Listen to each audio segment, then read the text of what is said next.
Welcome to Lead with a Coaching Mindset. We meet every other week to discuss issues related to coaching and leadership. And today we have with us HR Head of Citi International, Ariel Regatky, who I've known for many years. And it's great that you're available to share with us. We were discussing what part of the book we should be discussing today, and we agreed we're going to be focusing on our last chapter that is about foresight, is about how leaders relate to the future. And I asked Ariel to think in advance some stories and examples for his experience. And we can learn from him. So, Ariel, thank you very much for accepting the invitation. Oh, thank you, Damian. It's a pleasure to be here with you. After we know each other for many years, but we've never had the opportunity to have a dialogue like this. So I'm looking forward to it. And I'm sure we're going to enjoy it. Great, and we hope that people who are listening to us too. And now let's jump into. I am curious to your experience reading the book and looking at the last chapter, if anything resonated for you in particular based on your experience. Yes, first, I found generally the book, very interesting and very relevant for the moment in which we are living. No, I think that leading with a coaching mindset is a great approach, for leadership, given the new realities that we are living in, and we can touch on some of those elements. But in particular, the last chapter, chapter 10, on coaching for the future, I found it very eye-opening. And honestly, very much aligned with many of the things that I've been seeing in the market, in my own company, with other colleagues, and former former colleagues as well, in terms of the challenges that we all face as leaders in first of all trying to understand what the future would look like, and try to prepare for it. And you said something in the book that I found fascinating, which is this idea of the need for preparing for many futures. Mhm. Trying to predict specifically what is it that is going to happen, and accommodate business strategies, on a prediction like that is like crazy these days. In my area of work, I help lots and lots of executives in thinking about their careers, and honestly, there are many challenges around also predicting what the future would look like, and therefore what they want to do and how they want to prepare for that, moving forward. So happy to to discuss some of those ideas as well, to complement or apply, if you wish, some of the frameworks that you propose in the book. So, for people who do not know you, Ariel, tell us a little bit about your position. What is what you do at the city? Sure. So, I would say, that I'm a global HR executive, that combines coaching experience, consulting experience, and corporate experience. Mostly for the last 20 years, I've been working in corporate, in corporations, in global corporations. But I have the opportunity to work with many different global firms, either in consulting or working for, as part of the staff of the companies. And currently, I am responsible for HR, for the international division at Citi. So we operate in 94 countries around the world, and that's my area of focus. Basically, we call international everything that is outside of the United States. So our Okay. international, operation outside of the US, and but this element around the future, is one that I'm particularly interested in. I in my day to day is part of the conversations that we engage in, all the time. But generally speaking, it's something that I'm very curious about, the future of work, and helping really leaders to reinvent themselves, and prepare, for multiple possible futures, as you describe in the book. And when leaders come to you and ask you, what do you see in the future? What do you have any ideas based on what we call that are signals of the future, things from the future that we're already starting to see happening. Are there anything that caught your attention that you tell leaders to pay attention to? And look, I don't have a crystal ball, Mhm. and I think that also, as you described many times in the book, in coaching, part of that this coaching mindset is asking lots of questions, and exploring, you know, options and opportunities, and um, so I don't know exactly what the future would look like. I can speculate. I see some things. In I would say in the work environment. When you think about the future, of work, and you think about the future, I think that clearly, AI is being and will become significantly more, disruptive. This is the big disruptor, for the way we think about jobs. Um, and I see a short-term future and I see a long-term future, that might be very different. I see a short-term future, you know, the next few years, I don't know, 2, 3, 4, 5 years, in which, I see that what we're going to see is first, some of our roles will be in fact eliminated, because they are very very easy to automate, very easy to be replaced by some of the new technologies. So some might disappear, but I think that most of the roles will not disappear. Most of the roles will actually transform very significantly, and I would say, I would be even a little bit more. I would say all of the roles will significantly transform. So we need to be prepared for that. And when we think about transforming our roles, I think that we need to think about, as an HR practitioner myself, we design organizations generally around, or we have been for many years designing organizations based on jobs. And the reality is that these days we need to think more about activities rather than jobs. And there are certain activities within your job that can be done by, Mhm. let's say, an AI agent. There are some activities within your job that will continue to require you, me, a human being, to perform the job. And there are others that actually will require collaboration, so that AI becomes a way of augmenting your capabilities to perform the job, but you are still on the driving seat of those activities. So we're going to need to really dig deeper, not just at the job level, but at the activities level, at the task levels, in order to understand what's going to happen. But that's one element, one dimension,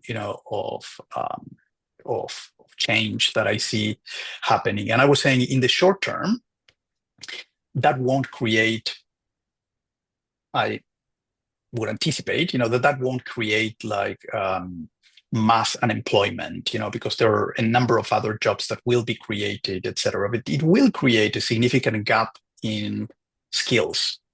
So we might have the number of people we need, but they might not necessarily have the skills that are needed, or they might not have the mindset that is needed. So we might find some gaps that need to be addressed through reskilling, through um, um, re-engaging people from a curiosity perspective, to learn new ways of doing things, to update themselves to understand how to operate with new technologies, etc. So that's the short term. Longer term, more easy to predict, but I think that the challenges are going to be more profound, and might require other types of solutions. Okay, I'm curious. What, as you say, we don't know what will happen in the future, but what may Yes. happen? What do you think? What is possible? as a No, possibility? we don't know. We don't know what we don't know, right? As a matter of fact, if I'm thinking about like you asked me this same question 5 years ago, and I would have told you, well, listen, 5 years ago, not 50 years ago, I would have told you, okay, the future of work will look significantly different, but there are certain type of roles, like creative roles, no, like writing, like producing video, like design, like everything that requires creativity, everything that requires high cognitive skills. All of those skills will not be replaced. We were thinking what's going to be replaced are things that could be easily automatable because they were um, uh, repetitive processes and tasks and all of that. And 5 years later, what we see is that today many jobs that we consider require creativity, or tasks that consider creativity, today are very easily performed uh, at a very decent level, by some of these new tools. So it has changed significantly. So I cannot tell you, long term, but That's a good um, example. That's a really, really good example of things that you cannot predict. What I found interesting is that as we are going to be seeing that there are some jobs maybe disappearing, new jobs will appear. mhm. And we still don't know what they are.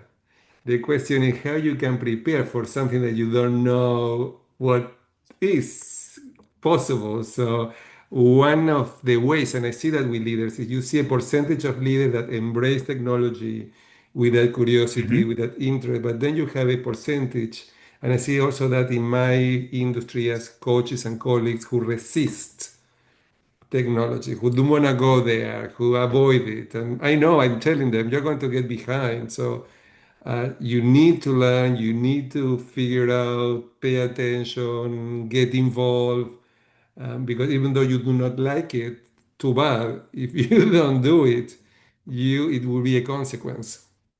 Yes, indeed, indeed. And I think that one way to have to solve the situation in which we are, that we cannot predict the future and we don't know, we don't know Mhm. what we don't know, and we don't know what things are going to look like, is really to rethink the way we think about, for instance, our careers. And generally we used to think, many executives that I talk to, they still think about careers like the challenge of reaching to the top, no? Or to define, okay, I want to be blank, put CEO, CFO, CIO, whatever, no, and I want to do this in this company, this is the title, this is um and again, it's very difficult, and in the past, let me give you a metaphor, that I've used a lot with in several conversations with executives. For many years, I don't know if you've used this, but for many years I have used the metaphor of the GPS Uh-huh. as a metaphor to do career planning. So basically, you define where you want to go. That's point B. Destination. You understand where you are, you understand where you are today. That's point A, and you ask the GPS, what's the shorter or the quickest way, to get from point A and point B. It will give you a step-by-step way of getting there, and that's perfectly fine, and it's beautiful. You create a plan, you know exactly what you need to do in order to get there. Only that it doesn't work like that, right? Maybe 20 years ago, you could argue that some of that was useful.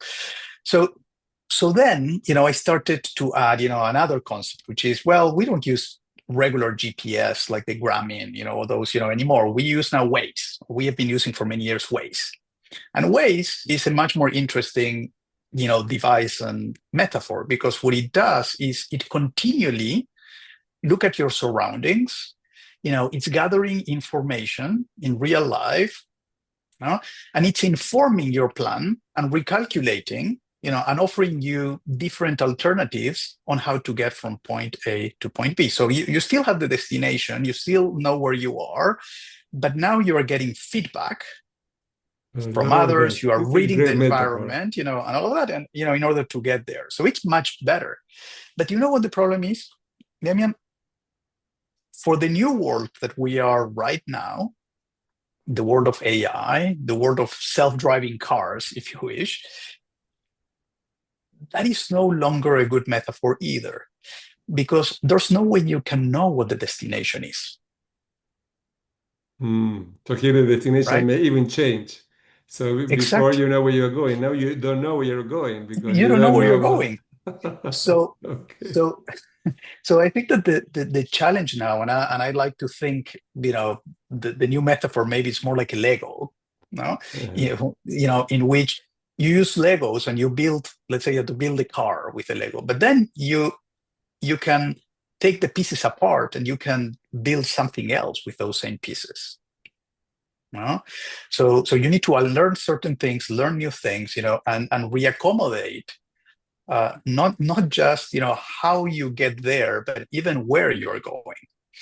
Um, so in my view, and following this metaphor, it's less about reaching to the top. So the challenge is not really how to get to the top, it's really how you reinvent yourself all the time. Mhm.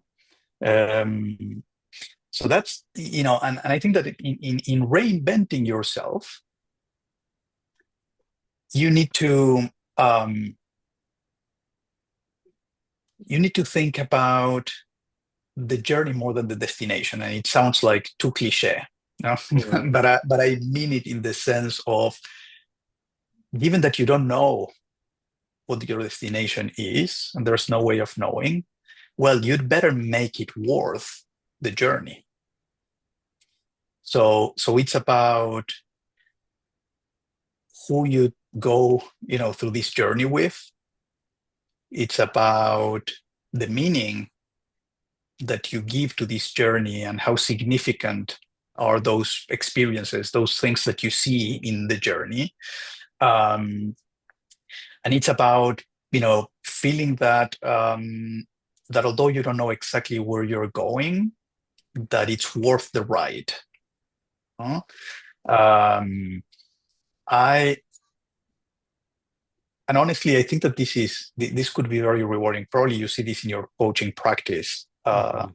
all the time, but I have seen through many, many, many, many years, many successful executives that still ask that uncomfortable question, saying, "Is this all?" Like they got, they are the CEO, the CIO, the CFO, whatever, they got to the point they wanted to get, and they still feel that they get the question on, was it worth it? Is this it? Because what they did was they accomplished what they wanted to do. They live a very accomplished life, but not necessarily a fulfilling one. Mhm. So they were able, and this is very typical in in corporations, I would say, especially, which is you find people who actually have mastered the science of achievement. They are really, really good at setting goals, and achieving results for their careers, for their business, for whatever it is that they put there. Uh, but they don't know exactly how to master the art of fulfillment, and feeling that what they are doing is meaningful and feeling good about it. I don't know. Does this resonate with what Oh, you yes, hear? definitely, definitely. And there are a couple of things because I think this is this question about fulfillment, satisfaction, and paying attention to your life. That Hmm. sometimes I like to use the metaphor. We're talking about metaphor. It's in automatic. If you live your life in automatic without paying attention to what you're doing, how you are doing, how you're relating. Many times there is also some issues about relationships where people are so focused on work that they don't pay enough attention to other relationships Yeah. in their lives. And there's a consequence about that. And now you said a few things. I really enjoyed listening to you, and I was thinking about these metaphors about the future and where you want to go, and some of the skills that leaders need to enjoy this journey Hmm. and to be effective is managing uncertainty.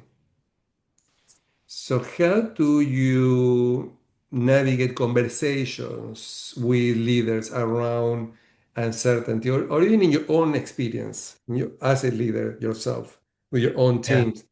How do you do that with your own colleagues? I'd say first um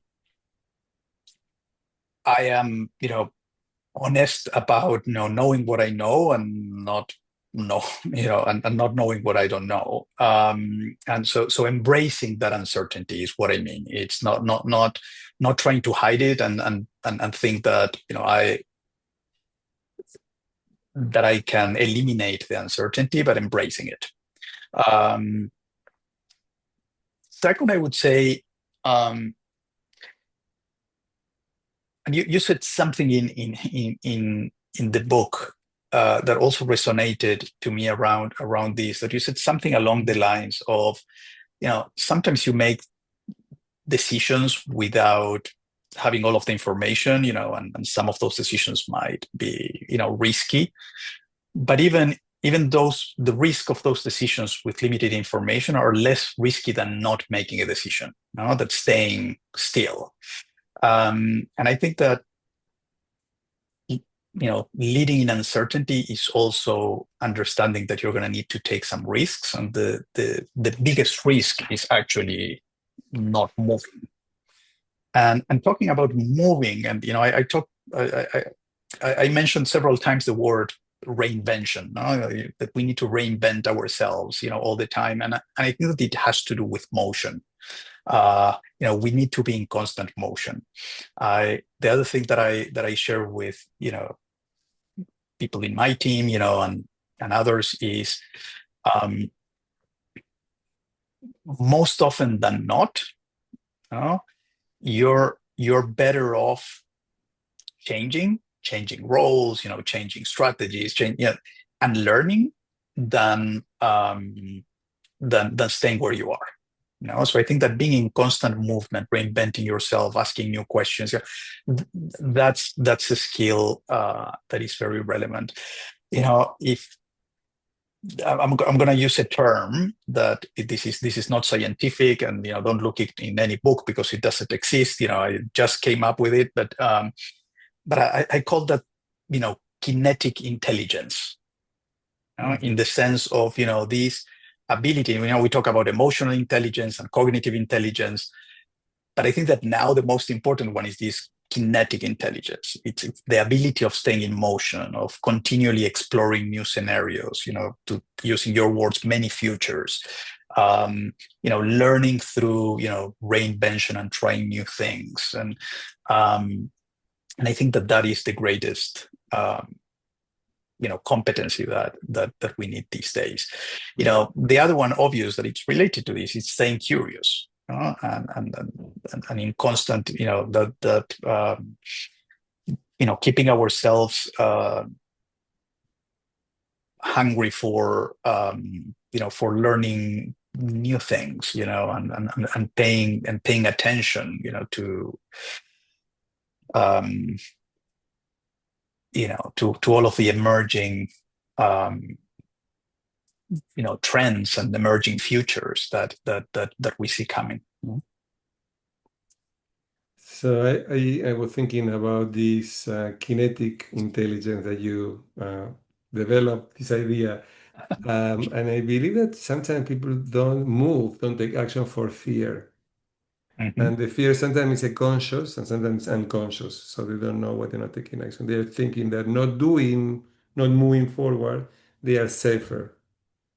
When, as you are saying, and I agree with you, not making the decision, not moving, uh, it may be safe to some extent, but there is a cost. And sometimes the cost is higher than moving forward and maybe not I'm doing the glad right I'm thing. glad that you agree with me, because I think that I read it in your book. Mhm. Okay. Okay. Great, great. Great. Ariel, we need to start wrapping up. I think that I really appreciate your sharing your experiences. Before we go, anything you would like to say about any strategies so people, leaders who are listening to us can think of, okay, how we can prepare for the future. So I think you shared Yeah. about being curious. You talk about taking some risks. You talk about embracing uncertainty. Anything else? Let me let me use a story and a metaphor to answer your Mhm. question. I drive a Tesla, okay, and it has, as you know, it has self-driving capabilities. But basically, in the Tesla, what you do is you take the wheel. No? You are in the driving seat. You take the wheel, and and the Tesla will actually select uh, the road, the roads that it's going to take, and actually drives, turns right, turns left, passes one car or another, and gets you from point A to point B. But every time that I drive, I'm still with my hands on the wheel. Okay. Um, and many times, I made my own decisions, and I override the the automatic functionality. And you talked earlier about being in automatic, no? Mhm. Um, I I went with my family to San Francisco last year, and one of the things that we got fascinated with was that there were Waymo um, cars there. So basically, for those who don't know what that is, it's like the equivalent to an Uber, but with a beautiful car that drives by itself. But in this case, I'm not in the driving seat, I'm in the passenger seat. So despite being, an incredible experience, and it's fascinating, and particularly when you go with your kids, and they open their eyes, Mhm. like this, um, I got really concerned because what I felt was I am no longer in the driving seat, and I cannot accept this. So that's the other piece that I would say in terms of thinking, about how we're gonna use technology, particularly these new technologies, AI in the workplace. I think that we need to be very, very intelligent in terms of determining, you know, when and where or to do what we're going to put these technologies, to make sure that, we are on the driving seat, or at least, in our own personal decisions, do things and use technology in a way in which, our capacities get augmented, that we deliver, higher quality, products, that we can be more efficient, that we can create additional time for dedicating to other things, etc., but never leave the driving seat. Great. Ariel, thank you very much. It was great having you in our podcast. I hope in the future you come back. Oh, my pleasure. It was great, and congratulations on the new book. It's a great uh a great guide for leaders who want to become better, more effective leaders, and they will find great tools in there. So thank you. Thanks again, Ariel, for spending time with us today. Take care.